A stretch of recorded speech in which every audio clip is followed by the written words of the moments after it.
साहेब ते बाकीचे माझ्यावर नाराज होतील, तुम्हाला सगळ्याला विनंती, तुमचा काही संबंध नाही, कृष्ण काळातलं सांगतो, आपल्या गाडीत फिरणारे सगळे आपले असतात, हा तुमचा गोड गैरसमज. आपल्या समवेत नाश्ता करणारे आपलेच असतात असं नाही. निवडणुकीच्या काळात जे जे कार करणारे सगळे आपल्याला शेवटी मारतील असं अजिबात नाही. पेंद्या फुटला, मी गोकुळ सांगतोय, आंबड नाही, रातोरात फुटला, आणि हे प्रकरण रात्री होतात बहुधा.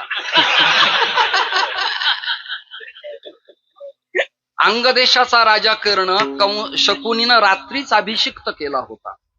श्रोते हो, कन्हैयाची वार्ता यशोदेच्या कानावर घातली, अपरिचित गवळणीच्या खांद्यावर कृष्णानं हात टाकला. ही काही गोष्ट यशोदेला पटली नाही. यातनं अर्थ काय घ्यायचा मीडिया तंत्राला, की सत्ता भोगणाऱ्या राजे रजवाड्याच्या घराण्यांनी, फॉर एक्झाम्पल आमदार, खासदार, मंत्री, कॅबिनेट, राज्यमंत्री, विभागीय पालकमंत्री यांनी यांचे मुलं आणि त्यांच्या मित्रांना शिस्तप्रियता शिकवावी. पराविया नारी आम्हा रुक्माई समा. आता कन्हैयाच्या खोड्या फार वाढल्या.